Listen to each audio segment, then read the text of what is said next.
Hey, what's going on, everybody? It's the dude here. What's up? I know, I'm so excited. I'm so pumped. Got a big year coming up. Got a big year coming up. Ah, man, I'm excited. Are you guys excited? I'm totally freaking pumped. All right, so I just got through calling Full Sail University because I was going to see what the launch box actually included and what I was going to be receiving myself in that launch box. And what they told me was this is going to be a MacBook Pro 2011. I tried to do a video last night and I was looking at the 2015 and it turns out that is not what I'm getting. So, this is what I'm going to be receiving is a MacBook Pro 2011. So let's get into this and let's see what we're going to have. Alright, here we go. So the MacBook Pro 2011 lineup uses the first incarnation of the Sandy Bridge processor family, giving it a prodigious performance increase over previous models. Apple also changed out the graphics options from the older NVIDIA, nobody likes that shit, series to new AMD offerings in the 15 and 17-inch models, and Intel integrated graphics in all models. The MacBook Pro 2011 series also marks the first time Apple has used the new Thunderbolt port, which supports very high performance data interconnects.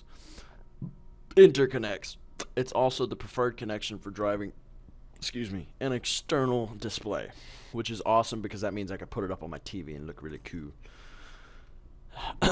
i5 and i7 Sandy Bridge processors. Here we go. Here's where it's all about. Gone from the MacBook Pro 2011 models are any Intel Core 2 Duo options, or even Core i3 processors. Instead, Apple chose dual-core i5 or i7 processors for the 13-inch MacBook Pro, and quad-core i7s for the 15 and 17-inch MacBook Pros. These high-performance i5 and i7 processors put the Pro in MacBook Pro. Awesome. Even the base 2.3 GHz dual-core i5 option in the 13-inch MacBook Pro can outperform the 2.8 GHz dual-core i7 processor in the previous generation. The previous generation of the 17-inch MacBook Pro. Stepping up the game of the quad-core i7s in the 15 or 17-inch MacBook Pros brings performance gains that come close to high-end Mac desktops. Alright. Intel HD Graphics 3000 Plus, AMD Radeon HD 6490M or 6750M graphics. All MacBook Pros have integrated HD Graphics 3000 as the core graphics processor.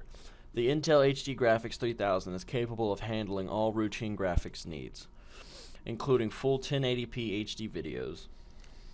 The 15 and 17-inch models get a second graphics processor, either an AMD Radeon HD 6490M or the HD 6750M.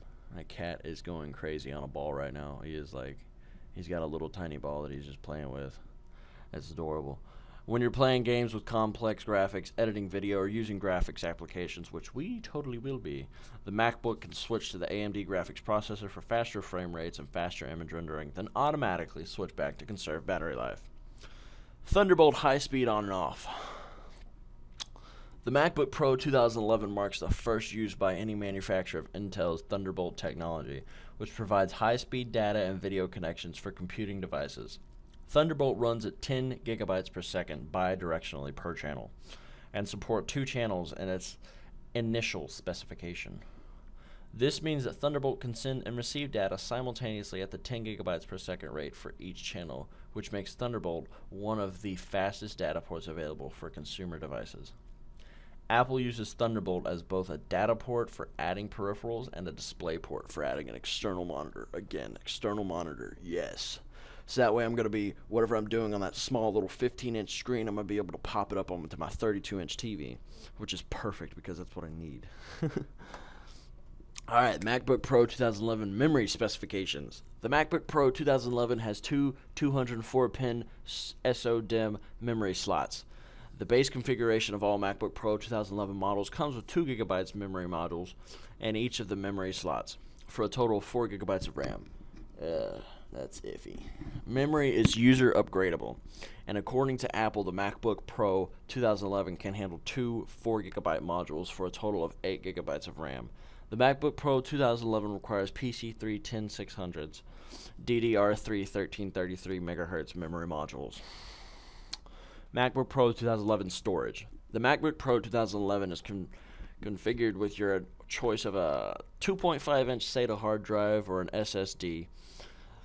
The SATA hard drives are available in 320, 500, and 750 gigabytes sizes, with rotation speeds of 5400 or 7200 rotations per minute.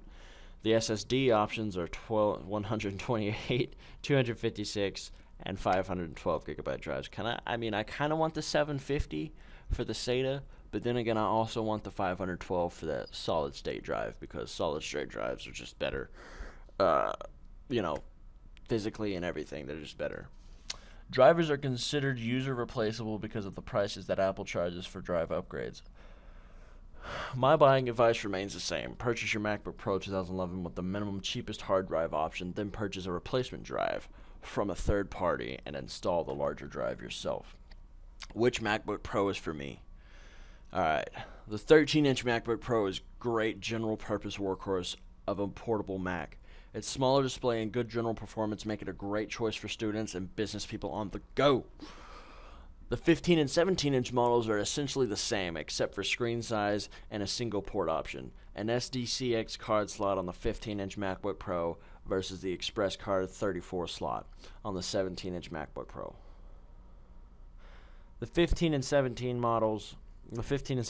models deliver much better graphics performance and have quad processors, making them a great choice for creative professionals and avid gamers. Avid gamers, you guys. Avid gamers. Yes.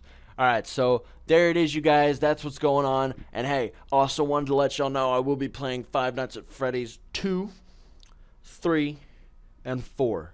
So that will be happening tonight, so y'all get ready for that. We're going to have the lights out. We're going to have it low down. No, you will not have a facial reaction of me, but you will hear me screaming like a little bitch. So you will love it. Alright, there you go, guys. Y'all have a wonderful time. Please like, comment, and subscribe. I will see y'all tonight.